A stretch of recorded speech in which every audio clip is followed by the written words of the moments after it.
안녕하세요, street dogs. Watashi wa Eric Kim desu. Okay, so the thought. Billionaire mindset. So this is a thought. Certainly, I'm not a billionaire, or a trillionaire, or a quadrillionaire. But my thought is simple. What if you actually lived your life as if you were a billionaire? How would that change how you live your life? Now, it's certainly combination of hard work, industry, and luck to become a billionaire.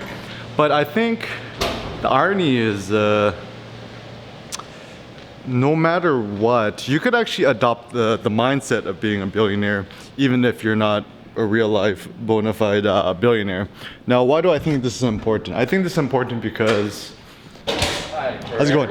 What's up? Sorry, you're somebody else. Okay. What is it for? I'm waiting for Ari. She's coming down. I thought you Oh, okay. You want to come in real quick? Thank you. I appreciate it. So billionaire mindset. So let me kind of extrapolate. So the basic gist of a billionaire mindset is live your life as if you're a billionaire, like you had $1 billion of cash just chilling in your bank account. So, the reason why I think this is interesting is because too often in life, we essentially prostitute our body, our mind, and our soul in order to accumulate and accrue more money.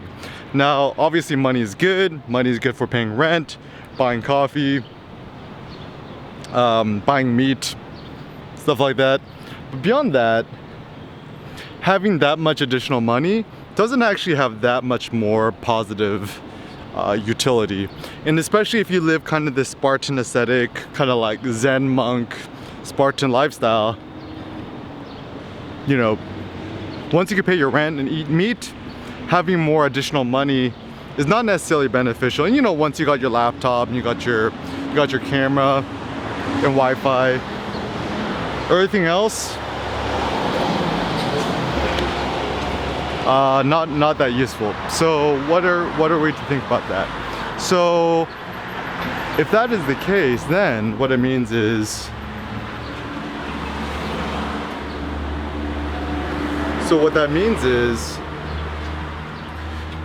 like, making money is not a bad thing.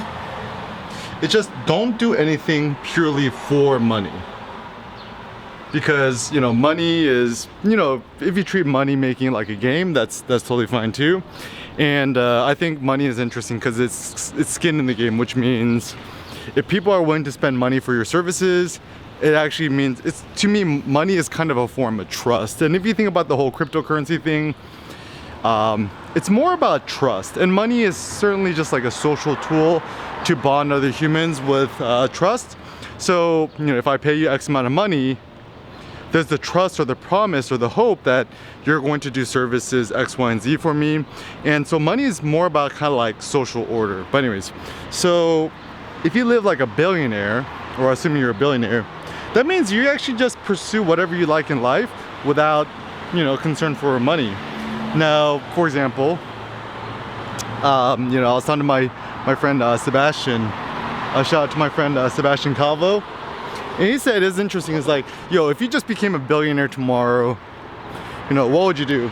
And most people say the cliche, like, I travel the world, buy a house, buy a nice car, but I'm like, okay, then that's fine and all, but now, it don't even matter you're a billionaire. It's like, with COVID now, it's actually difficult to travel.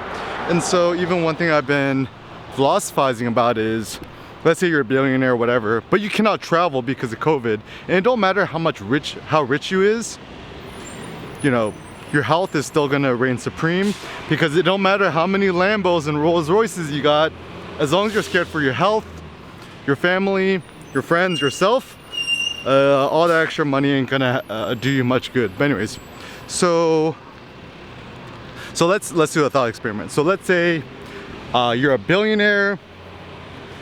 Let's say you don't own a car and you cannot own a car. You live in this minimalist luxury apartment with all the nice amenities. You got your Wi-Fi, you got your food, you got meat on tap, you got coffee, whatever, fast Wi-Fi, you got your laptop, you got your, all your devices, whatever. then the question is, and let's say you cannot buy a car, you cannot travel, you cannot leave your own city. You could Uber everywhere or whatever. Then what is you to do with your life? So for me, I mean, my basic thought is writing, photographing, making videos, making art, making dances, making sketches, just like making stuff. Cindy says it quite eloquently. She says, I just like to make stuff. And I like this mentality because it's very attainable, it's very pragmatic, it's very simple. And typically, at least for, you know, if you think about what lasts? Text lasts, statues last, to an extent photos last. Videos not as good, but certainly if you do poetry, you do writing, even when you make a few good quotes in your lifetime, it's pretty good. So like, even one dude I'm really into right now, it's like this notion of soul freedom. It comes from George Rogers, or no, Roger Williams. Yeah, Roger Williams. So he's actually the founder of Providence, and he came to America like 100 years before America was even founded, which means, you know, he actually came before Thomas Jefferson, and actually he inspired Thomas Jefferson, which is super cool. And he was all about soul freedom. He treated Providence like a quote lively experiment where, you know, separation of church and state. And then, you know, he has a quote which is pretty good. So like, forced worship stinks in God's nostrils.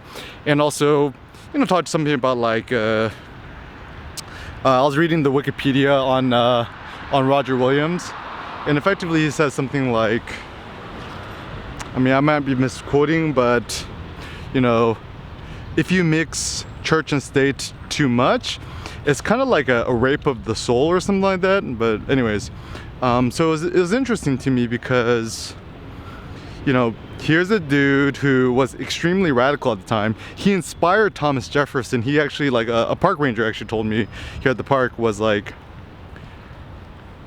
we the people, you know, the beginning of the Constitution, Bill of Rights, I forget which one, in American thinking.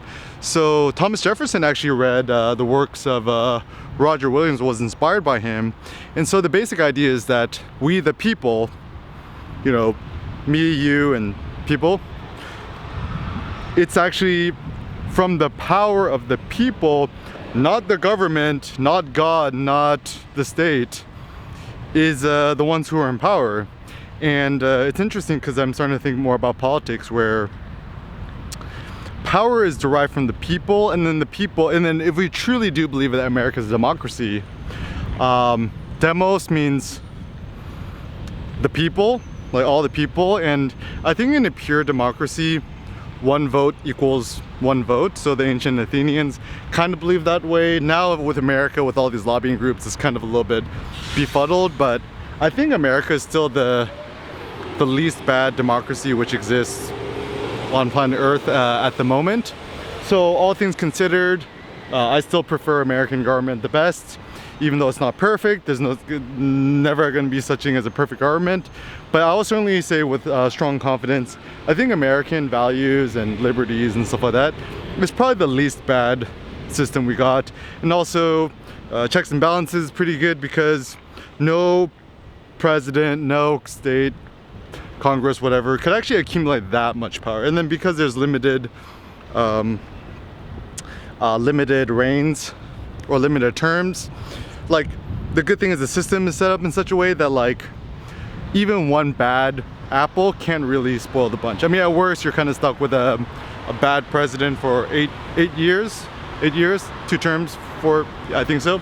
But the whole system is robust enough that it could deal with it. Even apparently the Roman Empire was set up in a pretty good way that, you know, even though you had a few Neros here and there, it looked like it worked actually pretty good for quite a while.